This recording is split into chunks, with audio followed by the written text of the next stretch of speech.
কাতারে ইসরায়েলি হামলার পর ক্ষোভে ফুঁসছে আরব বিশ্ব। জরুরি বৈঠকে বসে 40 আরব ও মুসলিম দেশের শীর্ষ নেতারা। আগ্রাসী ইসরায়েলকে রুখে দিতে ন্যাটোর আদলে সামরিক জোট গঠনের উদ্যোগ নিচ্ছে মুসলিম রাষ্ট্রগুলো। বিষয়টি নিয়ে ইতিমধ্যে শোরগোল পড়েছে বিশ্বজুড়ে। মুহূর্তে কাঁপন শুরু করেছে ইউরোপ, আমেরিকা। আর ইসরায়েলের জন্য বেজে উঠেছে অস্তিত্ব সংকটের সাইরেন।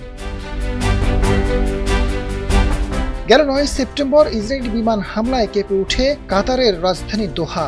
ঘটনার মাত্র 72 ঘন্টা ব্যবধানে লেবানন, সিরিয়া, ইয়েমেন ও তিউনিসিয়া সহ কয়েকটি দেশে হামলা চালায় ইসরায়েল। এই পরিস্থিতিতে আগ্রাসন ঠেকাতে গত 15 সেপ্টেম্বর মুসলিম দেশগুলোর মহাসম্মেলনের আয়োজন করে কাতার। সেখানে জোরালোভাবে প্রস্তাব হয় একটি নতুন সামরিক জোটের, যাকে বলা হচ্ছে আরব ইসলামিক ন্যাটো।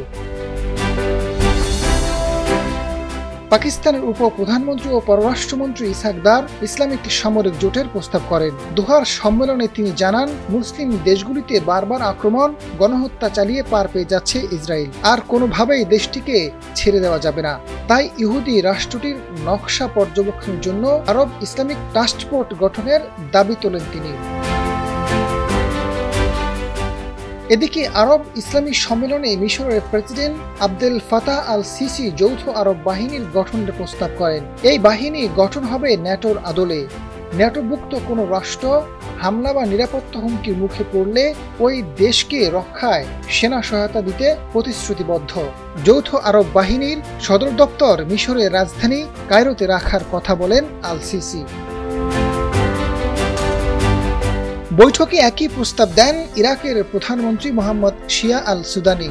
তিনি বলেন, মুসলিম দেশগুলোর যৌথ নিরাপত্তা বাহিনী গঠনে কোনো বাধা নেই। মুসলিম বিশ্বের হাতে অসংখ্য হাতিয়ার রয়েছে, যা ইসরায়েলকে প্রতিহত করতে ব্যবহার করা যেতে পারে। গাজা ও কাতারে হামলায় প্রতিঘাত করার সময় এসেছে বলে মনে করেন ইরাকের প্রধানমন্ত্রী।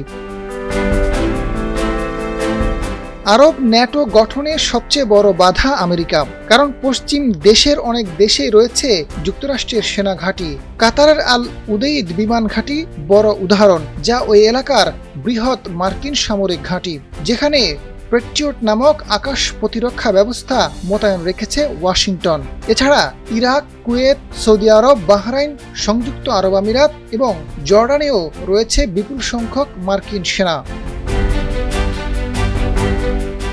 বিশ্লেষকরা মনে করেন, মুসলিম দেশগুলো বহুবার নানা কারণে নিজেদের মধ্যে সংঘর্ষে জড়িয়ে গেছে। তবে সমস্ত বৈরিতা ভুলে ইসরায়েলের প্রশ্নে একজোট। শেষ পর্যন্ত আরব ইসলামিক ন্যাটো তৈরি করতে পারবে কিনা তার উত্তর সময়ে বলে দেবে। আজাদ ফারুক, ডেস্ক রিপোর্ট, সময়ের আলো।